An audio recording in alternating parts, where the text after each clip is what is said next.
بسم الله الرحمن الرحيم الحمد لله رب العالمين والعاقبة للمتقين والصلاة والسلام على سيدنا محمد وآله وصحبه أجمعين. فقد قال الله تعالى في القرآن العظيم: ووصينا الإنسان بوالديه. فقد قال رسول الله صلى الله عليه وسلم: وبروا آباءكم تبركم أبناؤكم. அளவற்ற அருளாளனும் நிகரற்ற அன்புடையனுமாகிய அல்லாஹ் தஆலாவின் திருநாமம் கொண்டு ஆரம்பம் செய்யும். வான் வையம் புகழ் அனைத்தும் ஏக வல்லோனாகிய வல்லோன் அல்லாஹ் தஆலா ஒருவன் மீது மட்டுமே என்றென்று உரைத்தாகட்டுமா. நபிகள் பெருமானார் ஸல்லல்லாஹு அலைஹி வஸல்லம் அன்னாரின் மீதும் அன்னாரின் வழிவந்த உத்தம சத்திய சஹாபாக்கள், தாபிஈன்கள், தபஅ தாபிஈன்கள், நாதாக்கள், ஷுஹதாக்கள், அவுலியாக்கள், உலகத்தில் பிறந்த மூமினான முஸ்லிமான ஆண்கள் பெண்கள் அனைவர்கள் மீதும், குறிப்பாக நம் அனைவர்கள் மீதும் அல்லாஹ்வுடைய அன்பும் அருளும் என்றென்றும் குன்றாமல் குறையாமல் நிலவட்டுமாக. ஆமீன். அஸ்ஸலாமு அலைக்கும் வரஹ்மத்துல்லாஹி வபரகாத்துஹு. ஜூலை மாதம் இறுதி ஞாயிற்றுக்கிழமை தேசிய பேரண்ட்ஸ் டே, பெற்றோர்கள் தினமாக அனுசரிக்கப்படுகிறது. இந்த மாதத்தினுடைய இறுதி ஞாயிற்றுக்கிழமை வரக்கூடிய 27ஆம் தேதி தேசிய அளவிலே அன்றைக்கு பெற்றோர்களை பற்றி பெருமையாக பேசுவது, பெற்றோர்களுக்கு ஏதேனும் அன்பளிப்பு வழங்குதல், பெற்றோர்களை ஏதேனும் அழைத்து செல்லுதல் சுற்றுலா தலங்களுக்கு, அவர்களுக்கு ஏதேனும் விருப்பமானதைகள் எல்லாம் நிறைவேற்றி தருதல், இப்படியாக பெற்றோர் தினத்திலே அனுசரிக்கக்கூடிய அந்த செயல்பாடுகளை நாம் பார்க்கிறோம். ஆனால் ஒரு நாளைக்கு பெற்றோர்கள் பெருமையை பேசிவிட்டு அதன் பிறகு பெற்றோரை புறம் தள்ளிவிட்டு போகக்கூடிய வேகமான இந்த உலகத்தில் இஸ்லாம் அப்படி சொல்லவில்லை. பெற்றோர் என்பது அவர்கள் மரணம் அடைந்தாலும் அல்லது உலகத்திலே வாழ்ந்து கொண்டிருந்தாலும் அவர்கள் மிகப்பெரிய உபகாரிகளாக பிள்ளைகள் பார்க்க வேண்டும். அவர்கள் நமக்கு ஏதேனும் சொத்து பத்தை சேர்த்து வைத்திருந்தாலும் அல்லது சேர்த்து வைக்காவிட்டால், நமக்கு ஏதேனும் பெரிய படிப்புகளை தந்திருந்தாலும் அல்லது தராது போய்விட்டால், அவர்கள் எப்படி இருந்தாலும் பரவாயில்லை, அவர்கள் பாவியாகவோ அல்லது நல்லடியாகவோ யாராக இருந்தாலும் சரி, அவர்களுக்கு அதிகப்படியான உபகாரங்கள் செய்து அவர்களுக்கு மிகுந்த மரியாதை கொடுத்து அவர்களுடைய கண்ணியம் பேணி அவர்களை உயர்ந்த அந்தஸ்தோடு பார்க்க வேண்டும் என்று இஸ்லாம் மிக தெளிவாக கட்டளையிடுகிறது. அந்த அடிப்படையிலே பார்க்கும் பொழுது பெற்றோர்களுக்கு என்று ஒரு தினம் தேவையா? தேவையில்லை. இஸ்லாமிய பார்வையில தினம் தினம் ஒரு முஸ்லிம் தன் பெற்றோர் தினத்தை அவன் அனுசரித்துக் கொண்டுதான் இருக்கிறான். பெற்றோர்களுக்கு தினம் தேவையில்லை, கண்ணியம் இவன் மௌத்தா போகிற வரை இருக்க வேண்டும் என்று இஸ்லாம் மிக தெளிவாக சொல்லுது. குர்ஆன்ல பல இடத்துல பெற்றோர்களுடைய சிறப்பு அல்லாஹ் நிறைய சொல்றான். எக்கச்சக்கமா அல்லாஹ் அவருடைய சிறப்பை மிக தெளிவா விவரிக்கிறான். தாய் படுற கஷ்டம், தகப்பன் படுற கஷ்டம் எவ்வளவு என்ன, நபிமார்கள் எவ்வளவு உயர்ந்த அந்தஸ்தோடு தன்னுடைய பெற்றோரை பார்த்தார்கள். அல்லாஹ் குர்ஆன்ல இப்படி பதிவு செய்திருக்கிறான்: என் தாய்க்கு நான் பணிவிடை செய்து வாழ வேண்டும் என்று என் இறைவன் கட்டளை இடுகிறான் என்பதாக ஈசா அலைஹிஸ்ஸலாம் அவர்கள் சொன்ன சொல் குர்ஆனில் பதிவு செய்யப்பட்டிருக்கிறது. குர்ஆனில் இது போல நிறைய செய்திகள் உண்டு. தகப்பனை பார்த்து அல்லாஹ் இப்படி சொல்லுவான். தகப்பனை பார்த்து பிள்ளை சொல்கிறது: தகப்பன், தந்தையே, நீங்கள் விரும்பும் வண்ணம் என்னை கையாளுங்கள். இப்ராஹிம் அலைஹிஸ்ஸலாம் அவர்களை பார்த்து இஸ்மாயில் அலைஹிஸ்ஸலாம் அவர்கள் சொன்னார். இப்படி நிறைய குர்ஆன் பெற்றோர்களை பற்றி பேசுகிறோம். இப்படி ஒரு வசனம் இருக்கிறது: வஸைனல் இன்சான பிவாலிதைஹி. நாம் பிள்ளைகளுக்கு உபதேசம் செய்திருக்கிறோம், உங்கள் பெற்றோர்களுக்கு நீங்கள் உபகாரிகளாக வாழுங்கள், அவர்களுக்கு உபகாரங்களை செய்து வாழுங்கள் என்று பிள்ளைகளை பார்த்து நாம் அவர்களுக்கு உபதேசம் செய்கிறோம் என்று அல்லாஹ் குர்ஆனில் பதிவு செய்திருக்கிறார். நபிகள் நாயகம் ஸல்லல்லாஹு அலைஹி வஸல்லம் அவர்கள் சொல்வார், இந்த தாய் தகப்பனுக்கு செய்கிற உபகாரம் கூட மகனே உனக்கு லாபம் அப்படின்னு பெருமானார் ஸல்லல்லாஹு அலைஹி வஸல்லம் சொல்றாங்களே. இப்படி ஒரு நபி வழி அதுருல் மன்சூர் என்ற தஃசீரிலே பதிவு செய்யப்பட்டிருக்கு.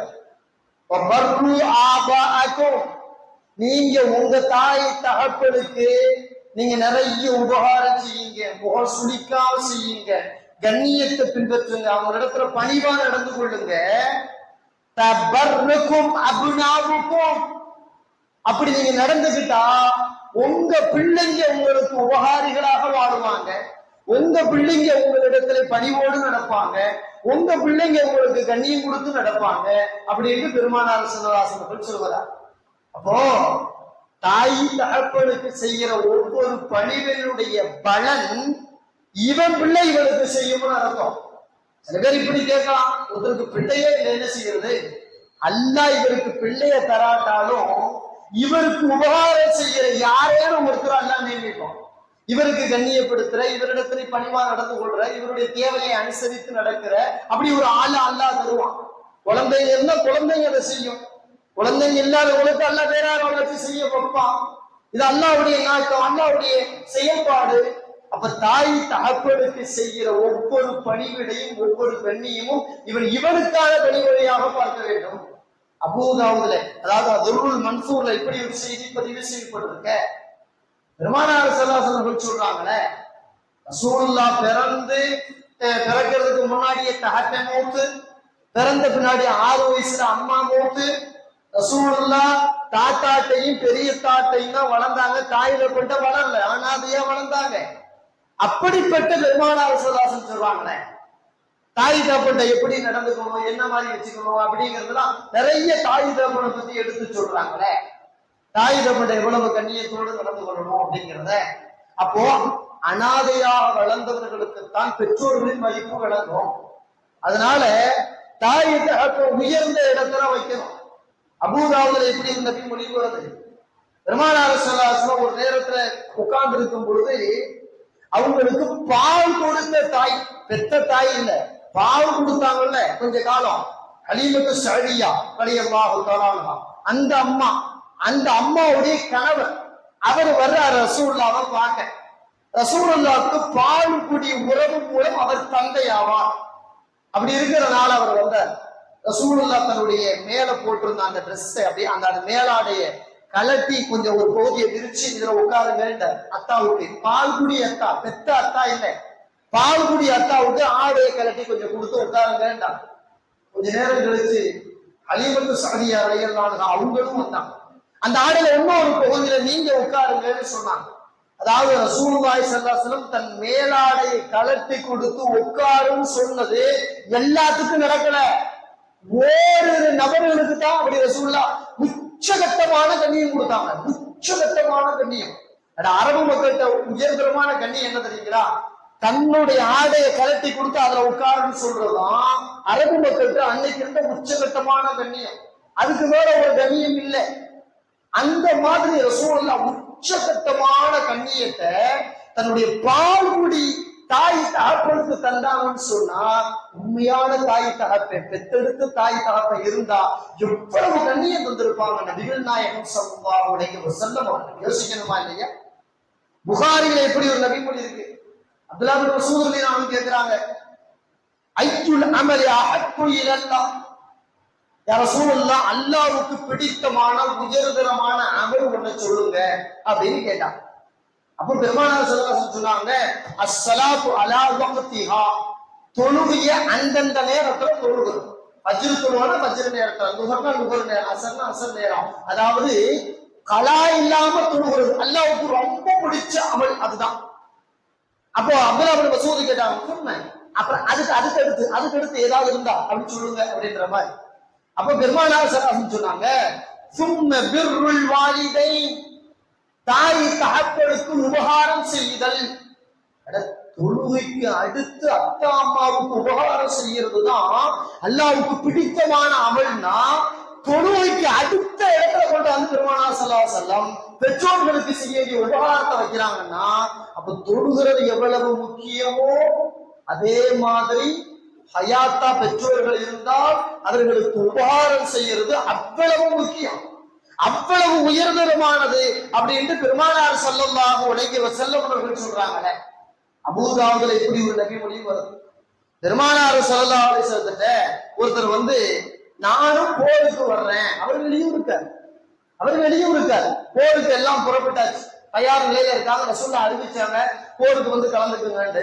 ஒருத்தர் வந்தார், நானும் போருக்கு கலந்துக்கிறேன் அப்படின்னு கேட்டார். அப்ப பெருமானார் ஸல்லல்லாஹு அவருடைய நிலையை பார்த்து கேள்வி கேட்பான். எல்லாத்துலையும் ஒரே மாதிரி கேள்வி கேட்க மாட்டான். அவருடைய குடும்ப பின்புலம் என்ன, அவருடைய வருமானம் என்ன, அவருடைய உடல் அமைப்பு, ஆடை அமைப்பு, முக அமைப்பு எல்லாத்தையும் பார்த்துதான் கேள்வி கேட்பான். போருக்குவான்னு ரசூலுல்லாஹ் கூப்பிட்டுட்டு ஒருத்தர் கேட்கிறார், ரசூலுல்லாஹ் நான் போருக்கு வரட்டுமா? அப்ப ரசூலுல்லாஹ் அவரை பார்த்த உடனே விளங்கி கேட்டாங்க, அல்லக்க அபவானி, உனக்கு தாய் தப்ப இருக்காங்களாப்பா அப்படின்னு கேட்டான். தாய் தப்ப இருக்காங்களா அப்படின்னு கேட்டான். ஆமா, அத்தா அம்மா இருக்கிறாங்களே. அப்ப அத்தா அம்மா விட்டு நீ போருக்கு வரணுங்கிறிய? போருங்கிறது அதே பேரிஸுக்கு போயிட்டு வர மாதிரிலாம் வந்துட முடியாது. அன்னைக்கெல்லாம் மாத கணக்கா போருக்கு போவாங்க. போனா 1 மாசம் 2 மாசம் கூட சில நேரங்கள் ஆகும். அப்படி போகும்போது ரசூலுல்லாஹ் கேட்டாங்க, அத்தா அம்மா விட்டு நீ மட்டும் வர்றேங்கிற? ஏன்னா உங்க அத்தா அம்மாவுக்கு ஒன்ன விட்டா பராமரிக்கிற ஆள் இல்லை. உங்க அத்தா அம்மா ஒரு கிராமத்துல உட்கார்ந்து இருக்கிறாங்க, பராமரிக்க ஆள் இல்லை. இப்ப நீனும் வந்துட்டா எப்படி பராமரிக்கிறது அவங்கள அப்படின்னு ரசூலுல்லாஹ் நினைச்சிட்டு சொன்னாங்க. உங்க அத்தா அம்மாட்ட போ, அவங்களுக்காக பாடுபடு, அவங்களுக்காக உபகாரம் செய், அதுதான் உனக்கு ஜிஹாத். போயிட்டு வாண்டாம். தாய் தகப்பனுக்கு பாடுபடுறது, தாய் தகப்பனுக்கு உபகாரம் செய்யறது, போருக்கு போற கூலி கிடைக்கும் என்று நபிகள் நாயகம் ஸல்லல்லாஹு அலைஹி வஸல்லம் அவர்கள் இந்த இடத்துல மிக தெளிவுபடுத்துகிறார். பெருமானார் ஸல்லல்லாஹு அலைஹி வஸல்லம் அதாவது ஒருத்தர் வெளியூருக்கார், ஹிஜ்ரத்து பயணம் பண்ணி ரசூலுல்லாஹ் உங்க இடத்துக்குள்ள நான் வாழ வந்துடுறேன் அப்படின்னு அனுமதி கேட்கிறார். அனுமதி கேட்கிறார். அம்மா அத்தா அவங்க எல்லாம் இருக்கிறாங்க அங்க. அவங்க எல்லாம் இதை பத்தி அதாவது அவங்க விரும்பினாலும் சரி விரும்பாட்டாலும் சரி அவங்க அப்படியே விட்டுட்டு அனாதையா விட்டுட்டு நான் மதீனாவுக்கு வந்துடுறேன். மதீனாவுக்கு வந்தா நிறைய அமல் செய்யலாம், போருக்கு போகலாம், உங்களோட உட்கார்ந்து நிறைய விஷயங்களை கற்றுக்கொள்ளலாம், மார்க்க விஷயங்களை தெரிஞ்சுக்கலாம். எங்க அத்தா அம்மா வெளியூர்ல இருக்காங்க, நான் ஹிஜ்ரத் பண்ணி இங்க வந்துடுறேன் அப்படின்னு கேட்ட பொழுது பெருமானார் ஸல்லல்லாஹு அலைஹி வஸல்லம் சரின்னு சொல்லல. ஆள் சேர்க்கிற ஆளா இருந்தா சரின்னு இருப்பான். ஆள் சேர்ந்தா போதும், கூட்டம் சேர்ந்தா போதும், நம்ம கணக்கு காட்டுனா போதும் ஆளா இருந்தா சரி வாழ்ந்து இருப்பாங்க. ரசூலுல்லாஹ் அப்படிலாம் பாக்குறதுல அவர் பின்புலத்தையும் பார்த்தாங்க. அதாவது அவர் சொல்லும் பொழுதே, நான் இங்க வந்துட்டா எங்க அத்தா அம்மா அழுவாங்க, எங்க அத்தா அம்மா அழுகிற மாதிரி விட்டு தான் வந்திருக்கேன், எவ்வளவோ சொல்லி பார்த்தாங்க கேட்கல, நான் வந்துட்டேன், அப்படி வர்ற மாதிரி இருக்கு, என்ன சொல்றீங்கன்னு கேட்கும் பொழுது ரசூலுல்லாஹ் சொல்லுவாங்க, அலைஹிமா, அந்த 2 பேர்த்துல நீ முதல்ல போப்பா, அந்த 2 பேர்த்த நீ அழுக வச்சுட்டு வந்த மாதிரி அவங்களை சிரிக்க வச்சுட்டு வர முடிஞ்சாவா, அவங்களுடைய அனுமதியோட அவங்களுடைய சந்தோஷத்தை வாங்கினபடி அப்படி முடிஞ்சா வா, இல்லைன்னா நீ அங்கேயே இரு, அத்தா அம்மாவுக்காக பாடுபடி, நீ எல்லாம் போருக்கு வர வேண்டாம், ஹிஜ்ரத்துக்கு வர வேண்டாம், எதுக்கும் வர வேண்டாம், உன்னாலெல்லாம் இஸ்லாமிய வளர்ச்சி அப்படி வேணுங்கிற அவசியமும் இல்லை அப்படின்னு பெருமானார் ஸல்லல்லாஹு அலைஹி வஸல்லம் மிக தெளிவாக சொன்னார். அபூதாவுதுல இந்த நபி மொழிகளெல்லாம் மிக தெளிவாக பதிவு செய்யப்பட்டது. தாய் தகப்பனுக்கு செய்கிற உபகாரம் இருக்குதே, சில நேரங்கள்ல உபரியான தொழுகையை விட, உபரியான நோன்புகளை விட, உபரியான தானம் தர்மங்களை விட, உபரியான உம்ராக்களை விட, ஹஜ்ஜை விட, எல்லா இபாதத்தை விட சில நேரங்களில் தாய் தகப்பனுக்கு செய்கிற உபகாரம் முதலிடம் வகிக்கும். இஸ்லாம் மிக தெளிவாக தாய் தகப்பனுக்கு உபகாரம் செய்யணும்னு சொல்லப்பட்டது. இந்த ஹதீஸ் கிதாபுகள்ல எந்த கிதாபா இருந்தாலும் நீங்க புரட்டி பாருங்க, தாய் தகப்பன் இடத்தில் பணிவாக நடந்து கொள்ளுதல், அவர்களுக்கு கண்ணியப்படுத்துதல், அவர்கள் உபகாரியாக நடக்குதல், அப்படின்னு ஒரு தனி பாடமே இருக்குங்க. தனி பாடமே இருக்கு ஹதீஸ் நூல்கள்ல. அல்லாஹ் குர்ஆன்ல மட்டும் நிறைய சொல்லியிருக்கான்னு அர்த்தம் அல்ல, ஹதீஸை தனித்தனி பாடமாக தொகுத்து தந்திருக்கிறார்கள். இமாம் சுயூதி ரஹிமஹுல்லாஹ் ஒரே ஒரு ஆயத்திற்கு மட்டும் பல பக்கங்களில் விரிவுரை தருகிறார்கள், தாய் தகப்பனுக்கு என்னென்ன உபகாரம் செய்யணும் அப்படிங்கிற. துர்ருல் மன்சூர்ல பைஹக்கில இப்படி ஒரு நூல், இப்படி ஒரு செய்தி பதிவு செய்யப்பட்டது. ஆரம்ப காலத்தில் ஹதீசுகளை தொகுத்தவர் இமாம் அப்துல் ரஸாக் ரஹிமஹுல்லாஹ். அவங்க தன்னுடைய முஸன்னிஃபுனை அந்த நூல்ல இந்த செய்தியை பதிவு செஞ்சிருக்காங்க. அபூ மூஸா ரலியல்லாஹு அன்ஹு, அபூ ஆமீர் ரலியல்லாஹு அன்ஹு ரெண்டு பேரும் அப்பதான் புதுசா, அதுக்கு முன்னாடி காஃபிரா இருந்தாங்க. புதுசா ரசூலுல்லாஹ்ட்ட கைய பிடிச்சு கலிமா சொல்ல வந்தாங்க. கைய பிடிச்சு கலிமா சொல்ல வந்தாங்க. இந்த ரெண்டு பேரும் எப்படி வாழ்ந்திருந்தாங்க அப்படின்னு ரசூலுல்லாஹ்வுக்கு தெரியும். அப்போ அந்த ரெண்டு பேரும் கலிமா சொல்ல வந்த பொழுது அந்த ரெண்டு பேர்த்த பார்த்து கேட்டாங்க, மா ஃபஅலதி இம்ரத்துன் மின்கும், அப்போ உங்களோட ஒரு பொம்பளை தெரிஞ்சாலே, ரசூலுல்லாஹ் கேக்குறாங்க, உங்களோட ஒரு பொம்பளை தெரிஞ்சாலே, துதுஹா துதுஹா கதா வகதா, அவளை இப்படி இப்படி எல்லாம் கூப்பிடுவீங்களே, இப்படி இப்படி எல்லாம் சொல்றீங்களே, ஒரு தப்பான பொம்பளை அர்த்தம். இப்படி இப்படி ஒரு பொம்பளை உங்களோட எப்படி தெரிஞ்சாலப்பா, அவளை என்ன பண்ணுவீங்க? நீங்க களிமா சொல்லி இங்க வந்துட்டீங்க, உங்க ஊருக்கு வெளியூர் அங்க இருக்க, என்ன பண்ணீங்கன்னு கேட்டாங்க. அப்ப அந்த ரெண்டு பேரும் சொன்னாங்க, ஆமா ஆமா அந்த பிள்ளைய கொண்டு போய் அவங்க அத்தா அம்மாட்ட அவங்க வீட்டுல போய் விட்டுட்டு தான் வந்தோம் அப்படின்னா, அவங்க அம்மாட்ட வீட்டுல விட்டுட்டு தான் வந்தோம் அப்படின்னா. சொன்ன உடனே பெருமானார் ஸல்லல்லாஹு அலைஹி சொன்னார்கள், ஃபஇன்னஹு கத் குஃபிர லஹா, அந்த பெண்ணுக்கு அல்லாஹ் மன்னிச்சிட்டான் அப்படின்னா. அந்த பெண்ணுடைய எல்லா பாவமும் மன்னிக்கப்பட்டுச்சு. எவ்வளவு பெரிய மோசமான பொம்பளை, அவங்க அம்மா அத்தாட்ட விட்டுட்டு வந்துருக்கோம், அவளை சொன்ன உடனே அவ பாவம் எல்லாம் மன்னிக்கப்பட்டுச்சு அப்படின்னு சொன்னீங்களே, பிமையா ரசூலுல்லாஹ், அவன் பெரிய பாவி, அவ பாவத்தை அல்லாஹ் எதுக்கு மன்னிக்கணும், எதுக்கு மன்னிச்சா என்ன அவ அப்படி பண்ணா பெருசான்னு கேட்டான். அப்போ பெருமானார் ஸல்லல்லாஹு அலைஹி சொன்னாங்க, பிபர்ரிஹா வ வாலிதிஹா, அந்த அவ அதன் பிறகு அவ அவங்க அம்மாவுக்கு உபகாரியா இருந்தா அந்த ஒரு காரணத்தால் அல்லாஹ் பாவத்தை மன்னிச்சிட்டான்.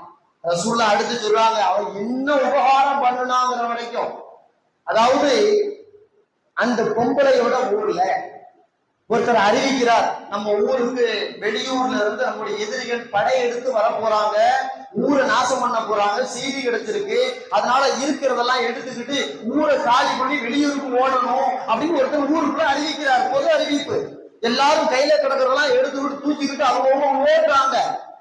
இந்த பொம்பளை என்ன பண்ணுனா, வயசான காலத்துல முதியோர வயசுல இருக்கக்கூடிய அம்மாவை அப்படியே போட்டுட்டு போகல, அவளை தூக்கி முதுகுல வச்சுக்கிட்டு சுமந்துக்கிட்டு அந்த பாலைவனத்து மண்ணுல ஓடுறா. ரொம்ப டயர்ட் ஆயிட்டா, களைச்சு போயிட்டா.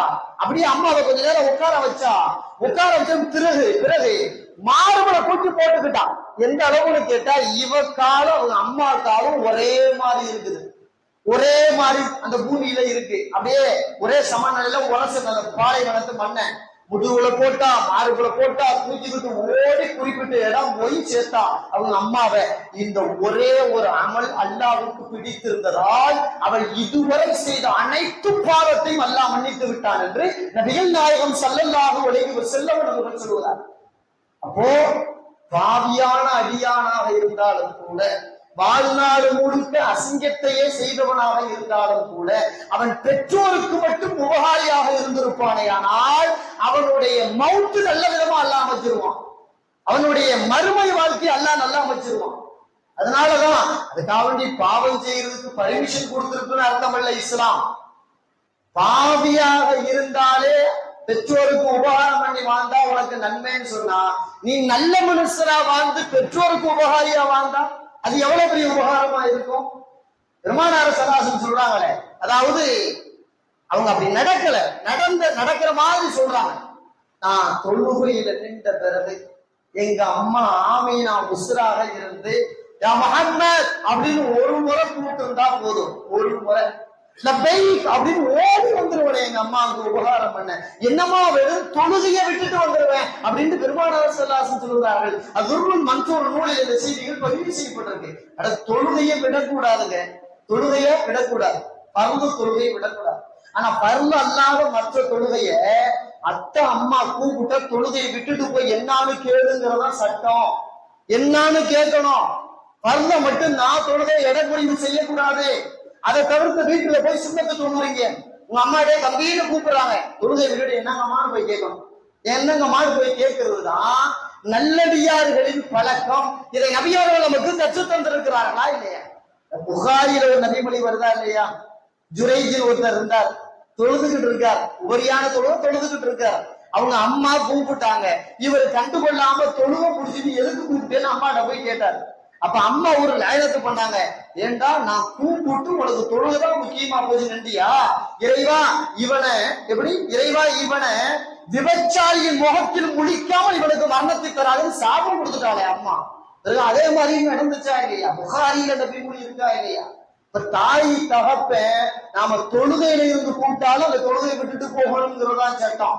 அதுலயும் கூட இப்படி சட்டம் எழுதுறாங்க, அதாவது அம்மா கூப்பிட்டே தான் தொழுகையை முடிக்கணும், அத்தா கூப்பிட்டா தொழுகையை முடிக்க வேண்டாம், அப்படி எல்லாம் சட்டம் இருக்கு. ஏன்னா அத்தாவுடைய அந்தஸ்தை விட 3 மடங்கு அம்மாவின் அந்தஸ்து, அத்தாவின் அந்தஸ்தை விட 3 மடங்கு உயர்ந்தது அம்மாவுடைய அந்தஸ்து.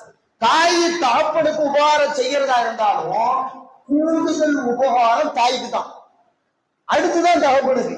தகப்பனா இருக்கிறப்ப கோச்சிக்கப்படாது, என்னங்க பெத்ததுல இருந்து இந்த பயில மாறுபடி தோல்லை போட்டு வளர்த்து ஆளாக்கி படிக்க வச்சு பெரிய இடமா வேலை வாசி வாங்கி கொடுத்து பிள்ளைய கட்டி கொடுத்து எல்லாம் பண்ணா அம்மாக்காரி என்ன பண்ணா, நான் சம்பாரிச்சு கொண்டாந்து கொடுத்தா எதையா சமைச்சு கொடுக்க அப்படித்தானே செஞ்சா, இதுக்கு போய்கிட்டு அவளை மேல தூக்குறீங்களே அப்படின்னு கேட்கக்கூடாது. அல்லாஹ் அப்படிதான் சொல்றான், அட ரசூலுல்லாஹி ஸல்லல்லாஹு அலைஹி வஸல்லம் அப்படிதான் சொல்றாங்க. தாய் தகப்ப 2 கண்ணு மாதிரி தான், ஆனா அதுல உயர்வானது தாய் தான், தாய் தான். தாய்க்கு அதிகப்படியான உபகாரம், அதன் பிறகுதான் தகப்பனுக்கான உபகாரம் அப்படின்னு தாயை பத்தி நிறைய செய்திகள் சொல்லப்பட்டிருக்கு. பெருமானார் ஸல்லல்லாஹு அலைஹி வஸல்லம் இப்படி சொல்லுவார்கள். இன்னைக்கு நடைமுறையில சில பேர் எப்படி நடந்துக்கிறாங்களோ அதையெல்லாம் அன்னைக்கு ரசூலுல்லாஹ் யூகம் பண்ணியே சொல்லி முடிச்சுட்டு போயிட்டாங்களே. இப்படி ஒரு ஹதீஸ் வருதே, லா யுகல்லிமுஹுல்லாஹு யௌமல் கியாமா, மறுமை நாள்ல அல்லாஹ் சிலரிடத்தில் பேச மாட்டான், கண்ணியமான பேச்சு பேச மாட்டான். வலா யன்துரு இலைஹிம், அவர்களிடத்தில் கருணையோடு பார்க்க மாட்டான். இவன் பாவத்தை மன்னிக்கணும்னு அல்லாஹ் முதல்ல பார்க்கணும், பார்த்தா தான் பாவத்தை அல்லாஹ் மன்னிப்பான். அப்போ அந்த கருணை பார்வை அல்லாஹ் பார்க்க மாட்டான். வலா யுஸக்கீஹிம், அவர்களுடைய பாவங்களை எல்லாம் பரிசுத்தமாக்க மாட்டான் அப்படின்னு ரசூலுல்லாஹ் சொன்னாங்க. அப்போ சஹாபாக்கள் கேக்குறாங்க, மன் ஹாவுல்லாஹ் யா ரசூலுல்லாஹ், இவ்வளவு மோசமானவன் யாரு, இவ்வளவு மோசமா உலகத்துல வாழ்ந்திருப்பான் ஒருத்தன், அல்லாஹ் பார்க்க மாட்டான், அல்லாஹ் பேச மாட்டான், அல்லாஹ் கண்ணியப்படுத்த மாட்டான், அப்படி பாவம் என்ன செஞ்சான் அவன் யாருன்னு கேட்டான். அப்பதான் பெருமானார் ஸல்லல்லாஹு அலைஹி வஸல்லம் சொல்றாங்க, அல் முத்தப்பிரு மின் வாலிதி ரகபத்தன் அன்ஹுமா, தாய் தகப்பன வெறுப்பால் ஒதுக்கி வைத்து வாழ்ந்தானே அவனைத்தான் அல்லாஹ் இப்படி நடத்துவான். தாய் தகப்ப நமக்கு பிடிக்காம 1-2 பண்ணி இருக்கலாம், தாம் மனைவியை திட்டி இருக்கலாம், பிள்ளைங்களை திட்டி இருக்கலாம், அல்லது நமக்கு பிடிக்காத மாதிரி ஏதோ ஒரு நஷ்டத்தை உண்டாக்கி இருக்கலாம், அல்லது நமக்கு பிடிக்காத ஒரு வார்த்தைகளை சொல்லி நம்மளை திட்டி இருக்கலாம். நம்மளை திட்டுறதா இருக்கட்டும், நம்மளுடைய மனைவி மக்களை திட்டுறதா இருக்கட்டும், இது ஏதேனும் ஒண்ணு தப்பு செய்யட்டுமுங்க தாய் தாப்பன், அந்த தப்பு காரணமா அத்தா அம்மாவை ஒதுக்கி வைக்கிறது. அம்மா நீங்க இந்த வீட்டுல இருங்க, உங்களோடெல்லாம் வாழ முடியாது, நீங்க அந்த காலத்து ஆளு, என் பொண்டாட்டிட்ட பொழுதன்னைக்கு சண்டை போடுறீங்க, என் பிள்ளைகிட்ட எரிஞ்சு எரிஞ்சு விழுதுறீங்க, உங்களுடைய கேரக்டர் எல்லாம் சரியில்லை, நீங்க இந்த வீட்டுல இருங்க, உங்களுக்கு எல்லா தேவையும் நான் பண்ணி வச்சிடறேன், எல்லா தேவையும் பண்ணி வச்சிடறேன், நாங்க அந்த வீட்டுல இருந்துக்கிறோம் அப்படின்ற மாதிரி ஒரு ஒதுக்கி வைக்கிற நிலை இருக்கு இல்லையா? இது உபகாரம் பண்ணிட்டு ஒதுக்கி வச்சா பரவாயில்ல, ஆனா 10 பைசா கொடுக்காம சில பேர் ஒதுக்குறானே, அங்க இருக்கிற உங்க அத்தா அம்மா தானே பாய், ஆமாங்க அது சரியில்லை, அதனால நான் தூரம் வந்துட்டேன். எப்படி நான் தூரம் வந்துட்டேன், அதுவோட கேரக்டர் சரியில்லைங்க, எங்க அம்மா ரொம்ப மோசமானவங்க, எங்க அப்பங்கார அட்டேப்பா பெரிய குடியான அப்பா, அவனோட எல்லாம் வாழ முடியும், அதனால நான் ஒதுக்கி வந்துட்டேங்க, என் பொண்டாட்டி பிள்ளைய கூட்டிட்டு வந்துட்டேன், நான் அந்த பக்கத்துல போறது இல்லை. இப்படி எல்லாம் பேசுறானாலே ஒரு மனுஷன், அவனை பார்த்துதான் ரசூலுல்லாஹி ஸல்லல்லாஹு அலைஹி வஸல்லம் சொல்றாங்க, வெறுப்பின் அடிப்படையில் ஒரு தாய் தகப்பனை நீ ஒதுக்கி வைப்பாயானால் நாளை மறுமை நாளில் அல்லாஹ்விடத்திலே வருவாய், அல்லாஹ் உன்னிடத்திலே கண்ணியமாக பேச மாட்டான், கருணையோடு பார்க்க மாட்டான், உன்னுடைய எந்த பாவத்தையும் அல்லாஹ் மன்னிக்க மாட்டான். அல்லாஹ் மன்னிக்கல, அல்லாஹ் பார்க்கல, அல்லாஹ் பேசலன்னா எங்க போவான், எங்க போவான் யோசிக்கணுமா இல்லையா? அல்லாவே கைவிட்டுட்டா இவனை அரவணைப்பவர்கள் யாரேனும் உண்டா? யோசிக்கணுமா இல்லையா? தாய் தகப்பை எவ்வளவு மோசமான ஆளா இருந்தாலும் சரி அவங்களை ஒதுக்கி வைக்கணும்ங்கிற சிந்தனை வரவே கூடாது. அம்மா மோசமானத, அத்தா மோசமான பரவாயில்ல, என்னைய பெற்றவர் தானே, என்னைய பெற்ற 2 ஜீவன் தானே, இருந்துட்டு போது. எவ்வளவோ மோசமானவர்களை எல்லாம் நாம கடந்து போறோமா இல்லையா? எத்தனையோ வீட்டுல பொண்டாட்டி தொல்லை தாங்க முடியலன்னு கடந்து போற ஆம்பளைங்க இருக்காங்களா இல்லையா? பொண்டாட்டி சரியில்லைன்னு சொல்லி தலாக்கு கொடுக்கறதா இருந்தா இன்னைக்கு ஒவ்வொரு வீட்லயும் தலாக்கு தான் கொடுக்கணும் இல்லையா? ஒவ்வொரு வீட்லயும் தலாக்கு தான் நடக்கும். அனுசரிச்சு வாழ்வோமுங்க, யாரு எல்லாம் அப்படித்தான். சொல்றோமா இல்லையா? என்னமோ பரவாயில்ல, பிள்ளை குட்டியே பெத்தாச்சு, அதுக்காண்டியாவது இவளோட வாழ்ந்துட்டு போவோம், வேற வழி இல்ல அப்படின்னு சொல்றோமா இல்லையா? அப்படின்னு மனைவியை அனுசரிக்கும் பொழுது ஏன் தாய் தகப்பனை அனுசரிக்க கூடாது? ஏன் அத்தா அம்மாவை அனுசரிக்க கூடாது?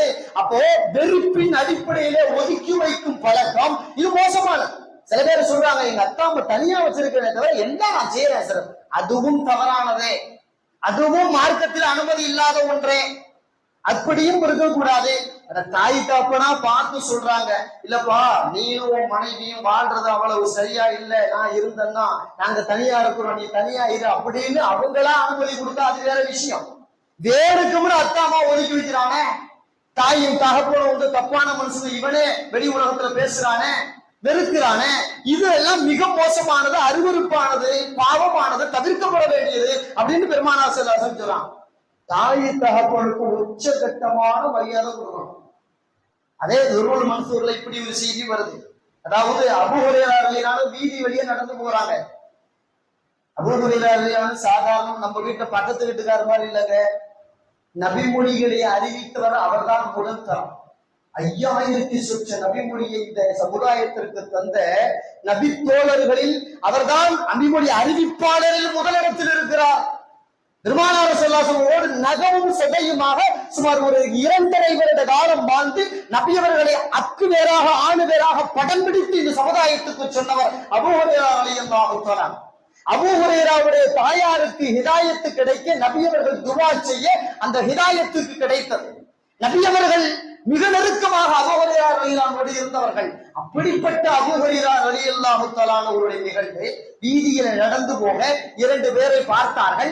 கேட்டாங்க, ஒருத்தரை பார்த்து, இப்ப 2 பேரும் ஒரே மாதிரி இருக்கீங்களே, எப்படி 2 பேரும் ஒரே மாதிரி இருக்கீங்களே, இப்ப தம்பி இவர் யாரு அப்படின்னு கேட்டான். ஒரு சின்ன பையனை பெரியவரை பார்த்து இவர் யாருன்னு கேட்டாங்க. அந்த பையன் சொன்னாரு, இவர் எங்க அத்தா, இவரும் எங்க அத்தா அப்படின்னு சொன்ன உடனே பெருமா அதான் அபூ ஹுரைரா ரலியல்லாஹு அன்ஹு சொன்னாங்க, அவரை பார்த்து, லா ததுஹு பிஸ்மிஹி, தம்பி இது உங்க அத்தாவா, உங்க அத்தாவை வாழ்நாள் முழுக்க பேர் சொல்லி கூப்பிடாது அப்படின்னா, பேர் சொல்லி கூப்பிடக்கூடாது.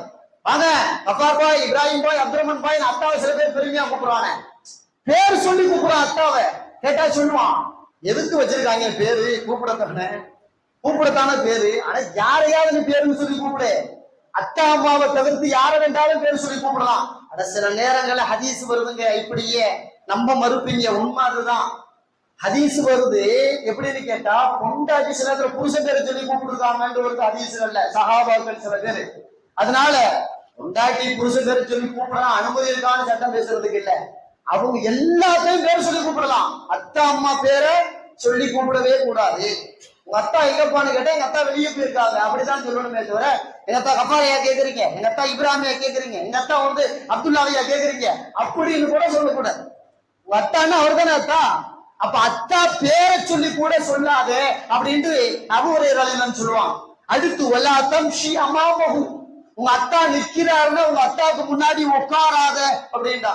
உங்க அத்தா நின்றாருன்னா அவர் முன்னாடி நீ உட்கார்ந்துகிட்டு பேசாத அவர்கிட்ட, அவர் உட்காருனா அதன் பிறகு பார்க்கலாம் அப்படின்னு சொன்னாங்க.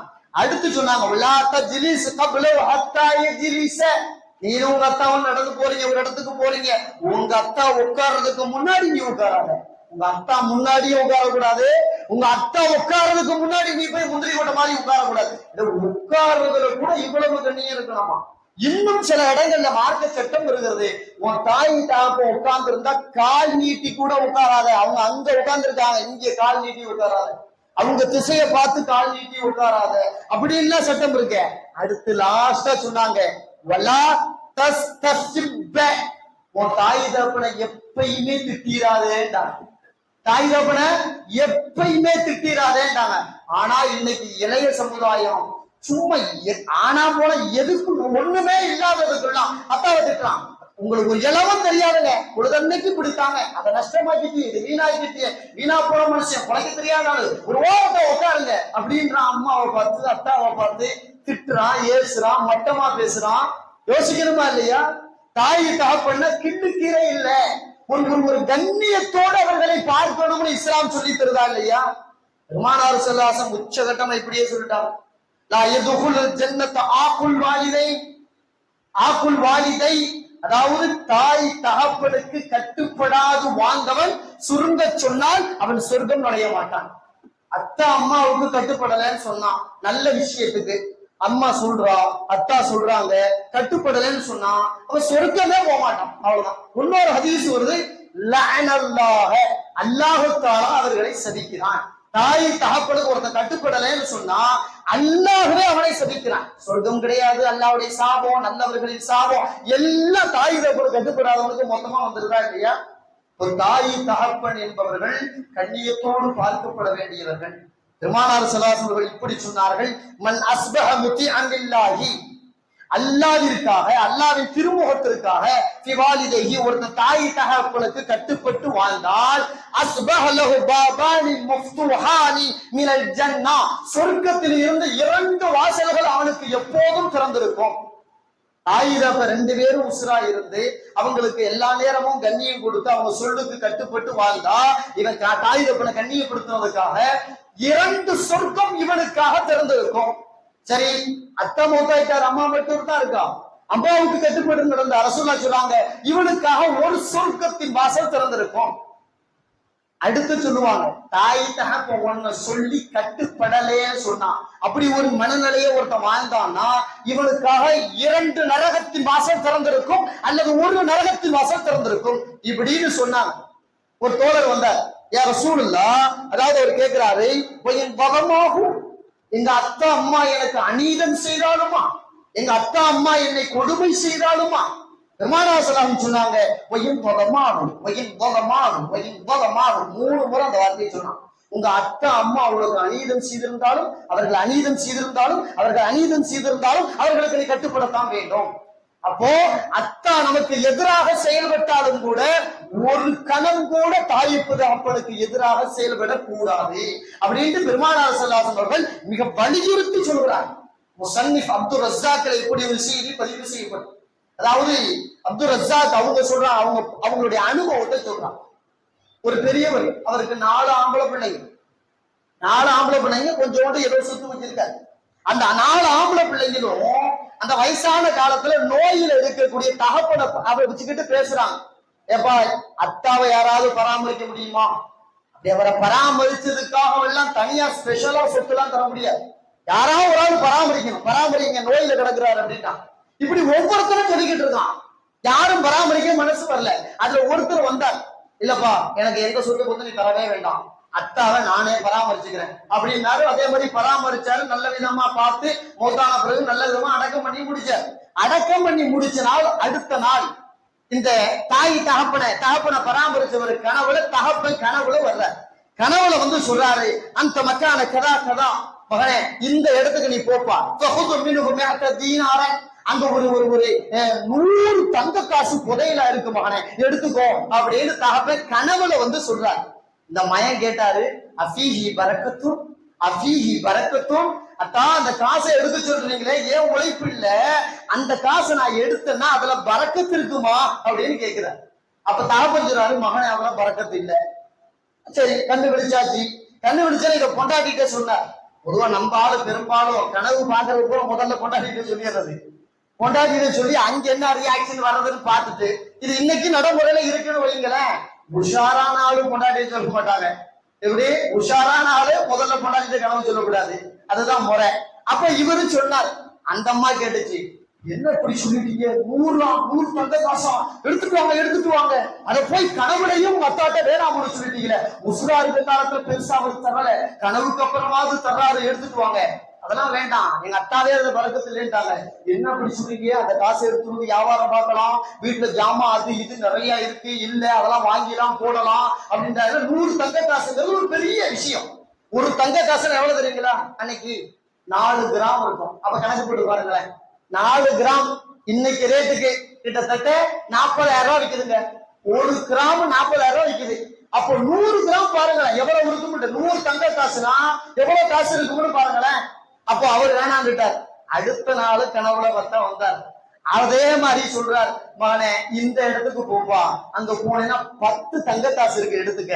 அப்ப அவர் கேட்டாரு, அஃபீஹா பரக்கத்தும், அதான் அதுலயாவது பரக்கத்து இருக்கா அப்படின்றாரு. அவரு சொன்னாரு பறக்கத்து இல்ல. அப்ப அந்த தங்க காசு வேணாம், இவர் சும்மா இருந்திருக்கணும். மறுநாளும் கொண்டாடி போய் சொன்னாரு, நேத்துக்கு எங்க அத்தா வந்தாரு 10 காசு, 100 10 போச்சா, சண்டாளே அதையாவது எடுத்துட்டு வா அப்படின்ட்டு அவன் வேண்டும். இவரும் பிடிவாதமா அதுவும் வேண்டான்ட்டார். 3வது நாளும் ஒரு கனவு வருது, அதே மாதிரி அத்தா வர்றாரு. அப்பையும் சொல்றாரு, மகனே 100 வேணாண்ட 10 வேணாண்ட, இந்த இடத்துல ஒரு தங்க காசு இருக்கு மகனே, அது போய் எடுத்துக்கோ. மகன் கேட்டார், அஃபீஹா பரக்கத்து, அதுலயாவது பரக்கத்து இருக்கான்? ஆமா மகனே, அதுல பரக்கத்து இருக்கு மகனே, அது நீ எடுத்துக்கோ. நேரா போனாரு, சொன்ன இடத்துல கரெக்டா பார்த்தாரு, மண்ணை நோடுறாரு, ஒரு தங்க காசு எடுத்துட்டு வீட்டுக்கு வர்றாரு. வீட்டுக்கு வர வழியில ஒருத்தன் மீன் எடுத்துக்கிட்டு போறான். மீன் விட்டுக்கிட்டு போகும்போது 2 மீன் எடுத்துட்டு போனா. அவன் கேக்குறப்பா, எவ்வளவுப்பா அந்த மீன்? ஒரு தங்க காசு கொடுத்தா மீன் தர்றேன் அப்படின்னா. சரி, இந்த ஒரு தங்க காசு அவன்கிட்ட கொடுத்துட்டு 2 மீனை வீட்டுக்கு வாங்கி சமைக்கலாம்னு அறுக்கிறாரு. உள்ள 2 முத்து இருக்கு அந்த மீன் வயிற்றுக்குள்ள, அது முழுங்கி இருக்கு அந்த மீன். 2 முத்து இருக்கு. இமாம் அப்துல் ரஸாக் எழுதுறாங்க, லா தரா ஃபீஹா ஃபீஹன்னாஸ், மக்கள் இப்படி அழகான முத்தை இதுவரை யாரும் பார்த்ததில்லை, அவ்வளவு சிறப்பான முத்து அந்த 2 முத்து. இந்த செய்தி அந்த நாட்டு மன்னனுக்கு போயிடுச்சு. மன்ன உடனே சொல்லி விடுறான். என்ன சொல்லி விடுறான்? எப்ப அந்த முத்து யாருமே பார்க்காத முத்து தாள் வச்சிருக்காங்க, அந்த முத்து எவ்வளவு விலை கொடுத்தாலும் பரவாயில்ல வாங்கிட்டு வா, அதுல முதல்ல 1 வாங்கிட்டு வா. ஏன்னா வேலைக்காரங்க வந்தாங்க, வேலைக்காரன் வந்து எப்ப அந்த முத்தை கொடு, அதெல்லாம் தர முடியாது, அதெல்லாம் தர முடியாது. இல்லப்பா அரசர் கேட்டு விட்டுருக்காரு, தர முடியாது, ஏதாவது பகரம் கொடு. அப்ப அரசர் சொல்லி விட்டாராம், 30 கழுத சுமக்கிற அளவுக்கு தங்கம் தர்றேன். எப்படி? 30 கழுத சுமக்கிற அளவுக்கு தங்கம் தர்றேன், அந்த ஒரு முத்தை கொடுறான். அப்படியா, இது நல்ல வேலை, நல்ல வேலை, இதைத்தான் எங்க அத்தா பறக்குதுன்னு சொன்னாங்க போல அப்படின்னு அவர் விளங்கிக்கிட்டு அந்த முத்தை ஒரு முத்தை கொடுத்தாரு. அந்த முத்தை வந்து பாக்குறாரு, பார்த்துட்டு நல்லா இருக்க அரசரை, 300 முத்தும் அந்த ஆள்கிட்ட இருக்கு.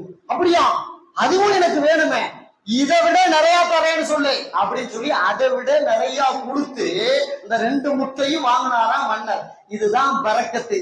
தாய் தகப்பனை வளர்த்தால், அவர்களை கண்ணியப்படுத்தினால் அல்லாஹ் பரக்கத்தை தருவான். இதை கேட்டுக்கிட்டு தப்பா கேட்கக்கூடாது. சும்மா குடிச்ச உடனே, என்ன ஹசரத், நானும் எங்க அத்தா அம்மாவை நிறைய பராமரிச்சிருக்கேன், எங்க அத்தா அம்மா கடவுள வரலையே, அப்படி ஏதாவது சொல்லி இருந்தா பரவாயில்ல, இமாம் அப்துல் ரஸாக் சொன்னது சரியா இருக்குமே அப்படின்னு கேள்வி கேட்டக்கூடாது. ஏன்னா அவருக்கு நடந்துச்சு அப்படி ஒரு பறக்கத்தான கனவு, பறக்கத்தான செல்வம் இல்லையா? அட நம்ம வாழ்க்கையிலையும் நடக்கலாம், நிச்சயமாக நடக்கலாம். இதை விட சிறந்த பறக்கத்தை தாய் தகப்பனை கண்ணியத்தோடு பராமரித்தாள். தாய் தகப்பனை கண்ணியத்தோடு பராமரித்தாள். ஒரு தாய் தகப்பன் 4-5 பிள்ளையே இருக்கிறாங்க, ஆனா ஒரு தாய் தகப்பனை 4-5 பேரும் சேர்ந்து பாதுகாக்க முடியலையே, சோறு ஊட்ட மாட்டாங்க. சில வீடுகள்ல இன்னைக்கும் கொடுமை என்ன தெரியுங்களா? இந்த மாசம் எங்க பெரியண்ண வீட்டுல நீங்க சாப்பிட்டுக்கோங்க, அடுத்த மாசம் ஏன் வீடு, அதுக்கு அடுத்த மாசம் தம்பி வீடு, அதுக்கு அடுத்த மாசம் வேணும்னா அக்கா தங்கச்சி வீடு அப்படின்னு அத்தா அம்மாவுக்கு சோறு போட மாசத்தை பிரிக்கிறான் மனுஷன். அல்லாஹ் பாதுகாக்கும், மாசத்தை பிரிக்கிறான். யோசிக்கணுமா இல்லையா? தாய் தப்ப சொத்தை சரியாக பிரிச்சு வச்சுக்கிறான், சோறு கொடுக்கறதுக்கு கூட மாசத்தை பிரிக்கிறான. இது எவ்வளவு மோசமானது. ஒரு கணக்கெடுப்பு சொல்லுகிறார்கள், நம்ம நாட்டை பொறுத்த மட்டும் ஜும்மா பள்ளிவாசல்கள்ல, பொது இடங்கள்ல, கடைவீதிகள்ல நிறைய தட்டலைந்த பெரியவர்கள் பிச்சை எடுக்கிறார்கள். இவர்கள் எல்லாம் யாரு தெரியுமா? பெத்த பிள்ளையால் கைவிடப்பட்டவர்கள் அப்படின்னு ஒரு கணக்கெடுப்பு இருக்கு, ஒரு கணக்கெடுப்பு இருக்கு. பிச்சை எடுக்கிற பெரியவர்களில் பெரும்பாலும் பிள்ளைங்க நல்லா இருக்கிறாங்க, ஆனா அவர்களால் கைவிடப்பட்டு இவர்கள் அனாதைகளாக போய் பெற்றவர்கள் பிச்சை எடுத்துக் கொண்டிருக்கிறார்கள் என்றால், இந்த பிள்ளைங்க நல்லா இருப்பானா? தாய் தகப்பனை பிச்சை எடுத்து விட்டுட்டு இவன் மனைவியோட உல்லாசமாக பெரிய பெரிய வீடுகள்ல, வாசல்கள்ல, காடுகள்ல வாழ்ந்தா இவன் நிம்மதியா இருந்தா முடியுமா? அல்லாஹ் இவனுடைய பரக்கத்தை முழுவதும் அழித்து விட மாட்டானா? யோசிக்கணுமா இல்லையா? அப்ப தாய் தகப்பனுக்கு சாப்பாடு போடுறதுக்கு நாடு பிரிக்கிறது, மாதம் பிரிக்கிறது, ஏன் வீட்டுல 1 மாசம், ஓ வீட்டுல 1 மாசம், இந்த நிலையெல்லாம் வரவே கூட. தாய் தகப்பன் எதை கேட்டாலும் ஹலாலா இருந்து அவங்களுக்கு முதல்ல தியாகம் செய்யும், முதல்ல தியாகம் செய்யணும். அந்த மார்க்க சட்டமே என்னன்னு கேட்டா, ஒரு பொருள் ஒரு வீட்டு தலைவர் சம்பாரிச்சு கொண்டு வந்து வர்றான்னு வைக்கல, எடுத்த உடனே இந்த பொருளை யாருக்கு தெரியல முதல்ல கொடுக்கணும், தாய் தகப்பன் தான் கொடுக்கணும். அதற்கு பிறகுதான் நம்ம பெற்றெடுத்த பிள்ளை மனைவி, இதெல்லாம் அப்புறம் தான் கொடுக்கணும். தாய் தாப்பட்டு கொடுத்துட்டு அதன் பிறகு தன் மனைவி மக்களுக்கு கொடுத்தால் அந்த பொருளின் பரக்கத்து என்பதாக நபிகள் நாயகம் ஸல்லல்லாஹு அலைஹி வஸல்லம் சொல்கிறார்கள். இந்த செயல்பாடால் சிலர்களுக்கு வெற்றி கிடைத்திருக்கிறது. புகாரிலே நபிமொழி பதிவு செய்யப்பட்டிருக்கிறது. ஒருவருக்கு பெரிய துயரத்தில் மாட்டிக்கொண்ட பொழுது அவர் துயரத்திலிருந்து வெளிவிட அவர் கேட்ட துவா, இறைவா நான் சம்பாதித்து கொண்டு வந்து என் தாய் தகப்பன் பசி அமர்த்தி விட்டு அதன் பிறகுதான் என் பிள்ளை குட்டிகளை நான் பார்த்தேன், அந்த அமலால் எனக்கு விடுதலை தாய் என்று கேட்ட அவருக்கு விடுதலை கிடைத்தது என்று இமாம் பெருமானார் ஸல்லல்லாஹு அலைஹி வஸல்லம் சொல்கிறார்கள். புகாரியில் நபிமொழி பதிவு செய்யப்பட்டது. ஆயிஷா அம்மா ஒரு முறை கேட்டாங்க ரசூலுல்லாஹ்ட்ட, யா ரசூலுல்லாஹ், ஒரு ஆண் மகன் மீது அதிகம் உரிமை உள்ளவர் உலகத்தில் யார்? உடனே ரசூலுல்லாஹ் சொன்னாங்க, உம்முஹு, அவள் அம்மா தான். ஒரு ஆம்பளை பிள்ளை மேல அதிக உரிமை யாருக்கு? அம்மாவுக்கு தான். அதன் பிறகு அத்தாவுக்கு, அதன் பிறகுதான் கொண்டாடி, அதன் பிறகுதான் பிள்ளைக்கு, அதன் பிறகுதான் மாமியாரு மாமனாரு மச்சனை எல்லாரும் வருவாங்க. இன்னைக்கு அப்படியே தலைகடதா இருக்க. மாமியார் சொன்னா கடகடன்னு ஆடுறான் நம்ம. என்ன அங்க கொண்டாட்டி மூலியமா ஆப்பிடிச்சிருவாரு இல்லையா? அதே மாதிரி பிள்ளைங்க சொன்னா கேட்கிறான். ஆனா தாய் தப்புன்னு சொன்னா அது ஒரு ஓரத்துல உட்காரு, கொஞ்ச நேரம் போரு, நீ பார்க்காதது அப்படின்னு திட்டுறானே. பெருமானார் ஸல்லல்லாஹு அலைஹி வஸல்லம் ஆயிஷா அம்மா அடுத்து கேட்டார்கள், யா ரசூலுல்லாஹ், ஒரு பெண் மீது அதிகம் உரிமை உள்ளவர் உலகத்தில் யார்? பெருமானார் ஸல்லல்லாஹு அலைஹி வஸல்லம் சொன்னார்கள், ஸௌஜஹா, அவளின் கணவன். அவளின் கணவன். ஒரு பெண் மீது அதிகம் உரிமை கணவனுக்கு மட்டும்தான். அதற்கு அடுத்து தான் அவளின் பெற்றோரே வருவார். ஒரு பெண் மீது உரிமை கணவன், கணவனுக்கு அடுத்துத்தான் அவளின் பெற்றோரே வருவார்கள் என்று பெருமானார் ஸல்லல்லாஹு அலைஹி வஸல்லம் இங்கே உணர்த்துகிறார்கள். அப்படின்னா ஆண் மகன்களுக்கு மார்க்கம் சொல்லக்கூடியது, உன் மீது அதிக உரிமை உள்ளதை, உன்னுடைய எல்லா பொருளும் உரிமை எடுத்துக் கொள்வது உன் தாய் தகப்பன் தான், அதன் பிறகுதான் மனைவி மக்கள் என்று கருத்தில் கொள் என்று மிக தெளிவாக சொல்கிறது. அதனால் தாய் தகப்பன் என்பவர்கள் மிக உயர்ந்தவர்கள். ஒரு தோழர் வந்து கேட்டார், யார் சூழல் எங்க அத்தா அம்மாவுக்கு நிறைய உபகாரம் பண்ணிட்டேன், எங்க அத்தா அம்மா மௌத்தா போயிட்டாங்க, இப்ப ஏதாவது செய்யணுமா கேக்குற? இப்ப ஏதாவது? ஆமா, ரசூலுல்லாஹ் சொன்னாங்க, உன் தாய் தகப்பனை கபருக்குள் வைத்த பிறகும் கூட உன் தாய் தகப்பனுக்கு நீ பாவ மன்னிப்பு தேட வேண்டும். அவர்களுக்காக நிறைய நீ ஈசால் சவாபு செய்ய வேண்டும். அவர்கள் யாரையெல்லாம் அனுசரித்து வாழ்ந்தார்களோ அவர்களோடு நீ அனுசரித்து வாழ வேண்டும். அவர்கள் ஏதேனும் கடனை விட்டு சென்றால் அந்த கடனை நீ அடைக்க வேண்டும். இதுவெல்லாம் உன் மீது கடமை, உன் பெற்றோருக்கு செய்ய வேண்டிய கடமை என்று நபிகள் நாயகம் ஸல்லல்லாஹு அலைஹி வஸல்லம் அவர்கள் மிக தெளிவாகவே சொல்லியிருக்கிறார். வாழும் பொழுதும் உபகாரியாக வாழ், அவர்கள் மறைந்த பிறகும் அவர்களுக்கு உபகாரியாக வாழ் என்று இஸ்லாம் மிக தெளிவாக சொல்கிறதை வல்லோன் அல்லாஹ் தஆலா நம் பெற்றோர்களுக்கு என்றும் உபகாரிகளாக இறைவன் நம்மை வாழச் செய்வானாக. நம் பிள்ளைகள் நமக்கு என்றும் உபகாரிகளாக அவர்களை வாழச் செய்வானாக. வாஹிர் தஅவானா அல்ஹம்துலில்லாஹி ரப்பில் ஆலமீன். அஸ்ஸலாமு அலைக்கும் வரஹ்மத்துல்லாஹி வபரகாத்துஹு.